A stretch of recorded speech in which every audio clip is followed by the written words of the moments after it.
Join me in welcoming MSC CEO Erik Gershwind.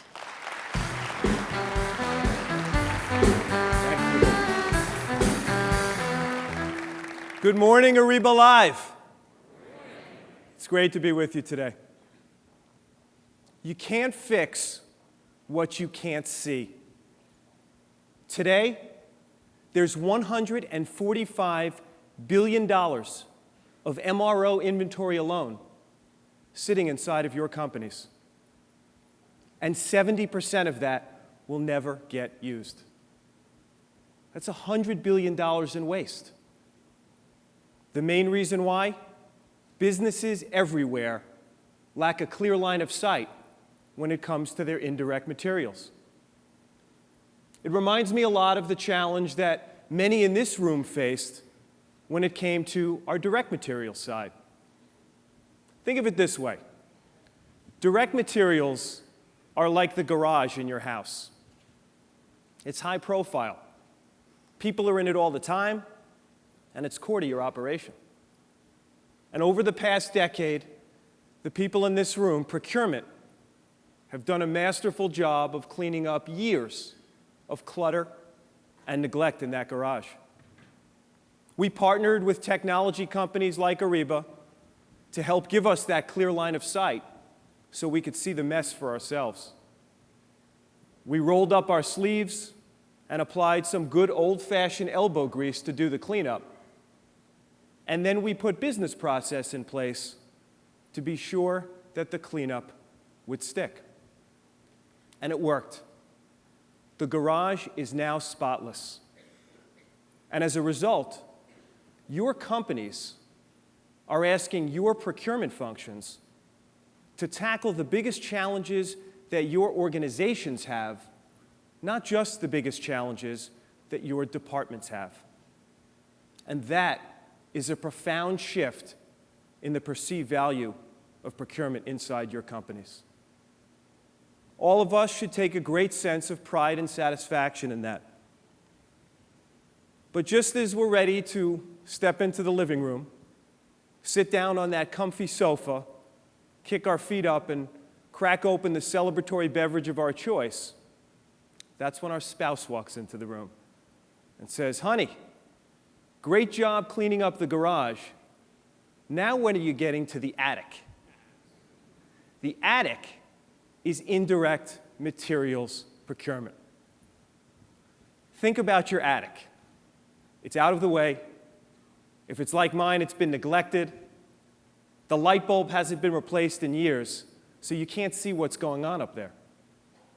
Anytime you need to access the attic, you take your stuff that you're going to put away, you open up the door, you shove them up there real fast, close the trap door just as quickly, and hope that things don't come crumbling down on top of you. This is one messy attic.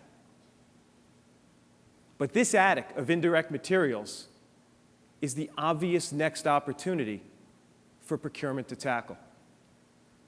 But with great opportunity also comes great challenge. Indirect materials are complex. We're talking about thousands of suppliers, millions of SKUs, fragmented and unpredictable demand patterns, and that's just the start. This is one messy attic. And because you can't see what's going on in there, it can be tough to know where to start. Again, you can't fix what you can't see. At MSC, we have a unique point of view on all of this.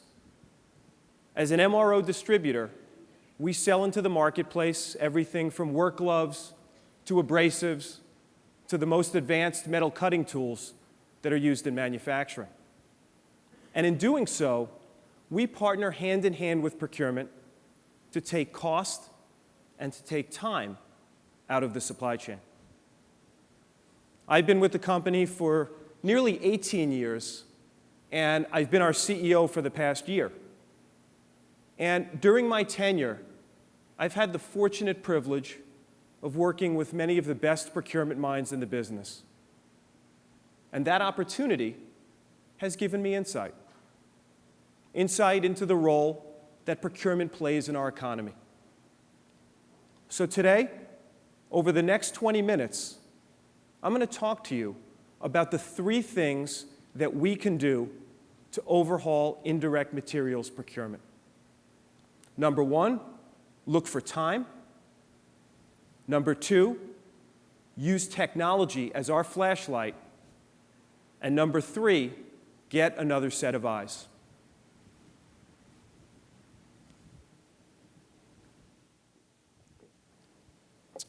Number 1 is look for time.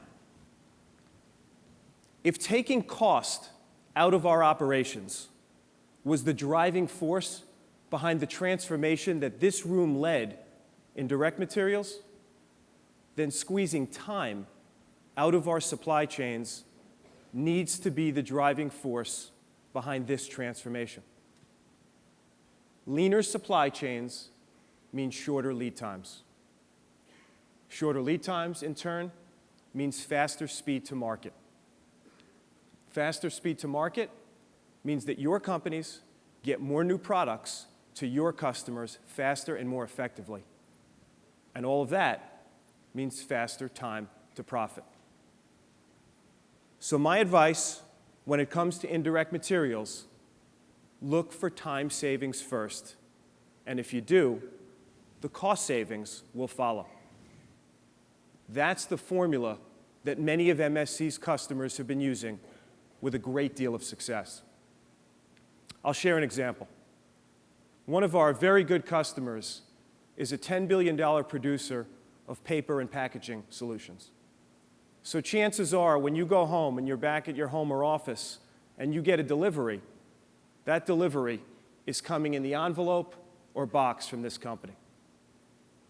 Over the past 3 years, this customer of ours recouped hundreds and hundreds of wasted hours on its production floors and in its managers' offices, and it translated those hours into real cost savings. How'd they do it? By putting in place over 150 industrial vending machines across its 75 production sites in North America. And those machines are enabling that company to have inventory closer to where work is getting done. And the payoff has been tremendous. In one North Carolina location, in year 1 of implementation alone, this one facility recouped an entire month's worth of time. Now, that sounds good, but in one Alabama location, man, this company really walked the walk. Our customer's category manager was recently in our New York offices, and he shared with me that his employees at this Alabama site had to walk 1 mile there and back just to get a tool, a replacement part, or a supply from the storeroom. Think about that. 1 mile. So if the average person is doing that walk just 1 time a day, over the course of a month, they're doing a marathon. Now, by putting those vending machines and putting inventory closer to where the work was getting done, this company eliminated that marathon. And we can together do some quick back-of-the-envelope math to see just how powerful this is. It takes the average person about 15 minutes to walk a mile. And there's some folks who are doing this 3 and 4 times a day. And oh, by the way, when they're doing it, they're earning an average of $20 per hour. So multiply this by the hundreds of people that are in that site doing this walk 5 days a week, 12 months a year. You're talking about real money, and you're talking about real waste. Now, the savings that this customer saw were not just limited to the production floor. One site manager shared with us that his local management team, his managers at his location, saved 1 hour every single day just by virtue of no longer having to go and procure tools and supplies for their people or sign off on requisitions. And because this customer followed that formula of time savings first, the cost savings followed. In year 1 of implementation alone across North America, this customer saw $1 million in real hard cost savings. This is one example of many customers who are realizing that when it comes time to cleaning up our attic of indirect materials, it's about time, literally. Number two, use technology as our flashlight. One of the great contributions that Ariba has made to all of our collective success is giving us one single point of view into procurement across our companies. MSC, we signed up as a seller on the Ariba network well over a decade ago, and the results for us have been tremendous. We've seen enhanced revenue growth, we've seen cost savings, but most importantly, we've seen increased collaboration with our customers. And that collaboration is leading to improvements in our collective supply chain. Technology is shining a light on indirect materials too. Here's another example. ZF North America. The ZF Group is one of the 10 largest automotive suppliers in the world, making driveline and chassis technology. Back in 2010, ZF implemented MSC's inventory management system across its North American locations. And once again, it saw tremendous results. In year one of implementation, in just one site, ZF saw a $200,000 reduction in cutting tool consumption, while at the same time saw production levels rise by 20%. Inventory levels for that cutting tools went from 8 weeks on hand to just 2 weeks on hand. And the weekly reporting process that would go on in order to give some visibility into purchases, that went from taking 8 hours every single week to just 15 minutes. ZF is also seeing a leaner supply chain. ZF buys a lot of cutting tools, which are mission critical to their operation. And most of those cutting tools come from a German manufacturer. Well, because they're custom made to a very tight set of specifications, lead times on those mission critical items can be up to 15 weeks.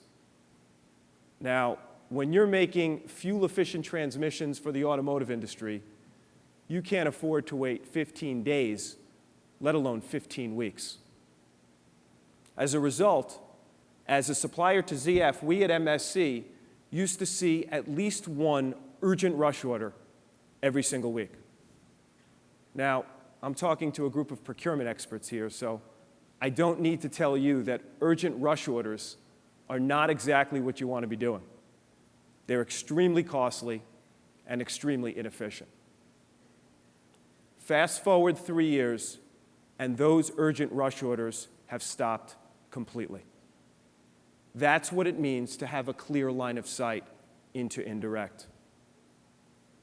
ZF is just one example of many MSC customers who are using technology to shine a light on their indirect materials and their business.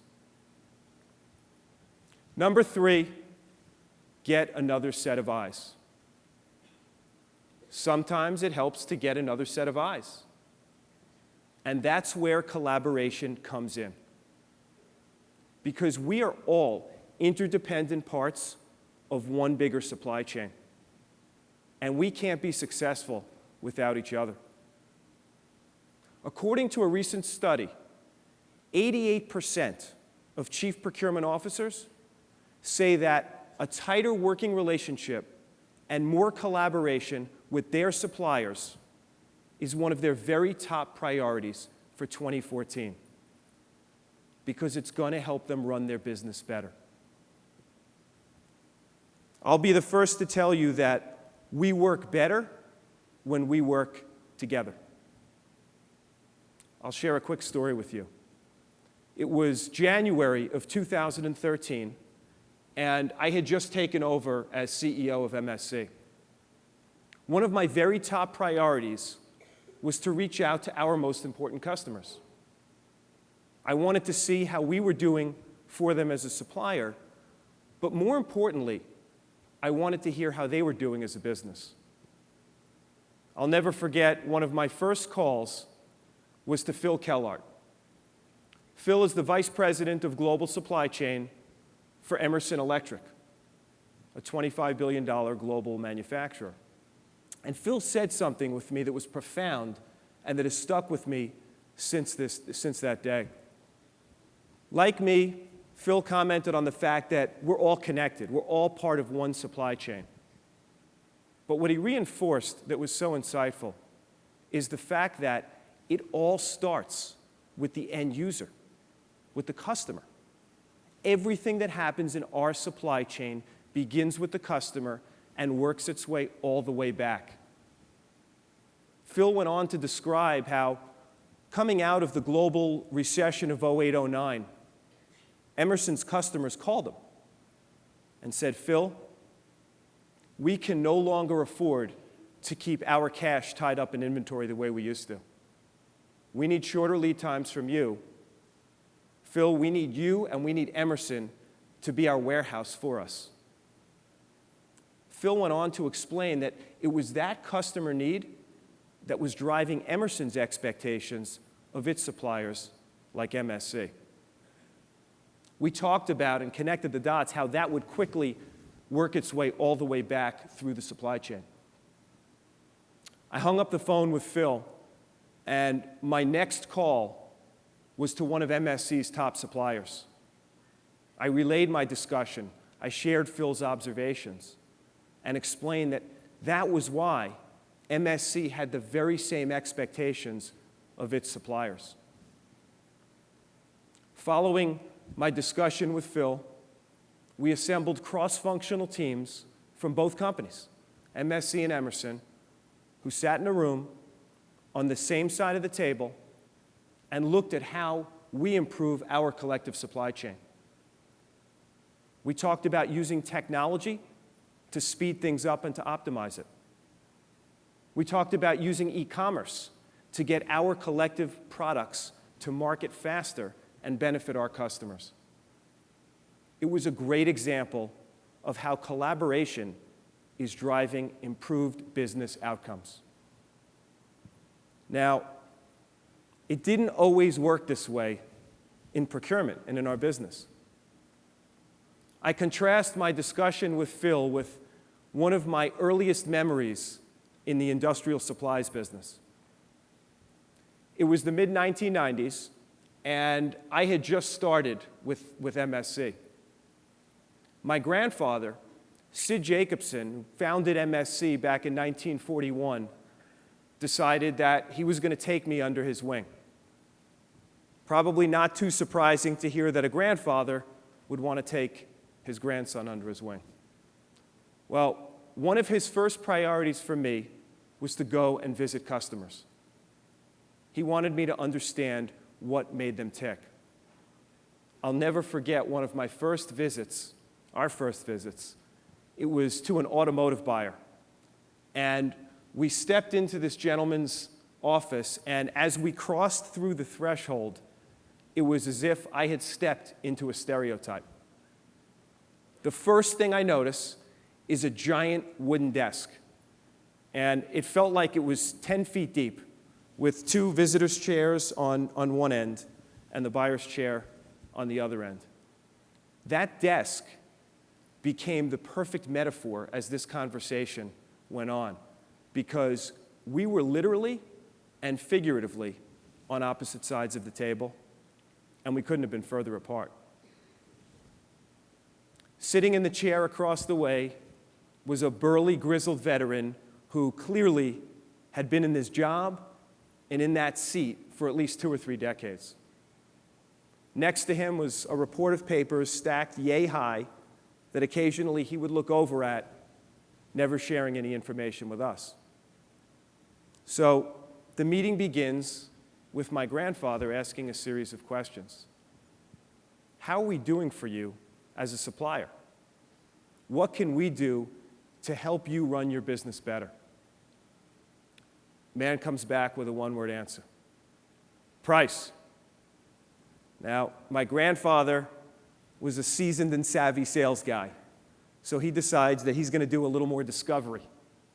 So he follows up with a series of questions. Can you give me a little more detail? Are there any particular categories where we're not competitive or where you're feeling your own pressure from competition or from customers? This time, man comes back with a 3-word answer. All of them. I think you see where this story's going and how this conversation is going to unfold. It goes on for about 20 minutes, at which time, gentleman stands up, explains that he's late for his next meeting, and he escorts us out. My grandfather and I reached the parking lot, and as the naive young guy I was just starting out, I turned to him and said, "Papa, can you tell me what you learned from this meeting?" And this time, it was Sid coming back to me with a 1-word answer: nothing. It was my first realization of this idea that you can't fix what you can't see. We are all interdependent parts of one supply chain. And if we're going to accomplish our mission of optimizing the supply chain, of taking slack out of the system, the only way we're going to do it is to do it together. As I wrap up, I'll leave you with this thought. I truly believe that now is the time. Now is our time to clean up our collective attic of indirect materials. There's $100 billion of waste that's sitting somewhere up there. The trouble is, most companies can't find it because they don't have any light. But if we follow the 3 things that we talked about today, if we look for time, if we use technology as our collective flashlight, and if we get another set of eyes, then we will be just as effective cleaning up the attic as we were cleaning up the garage. I thank you for your time, and I invite you to come visit the MSC booth and see how we can help you clean up the attic. Thank you very much.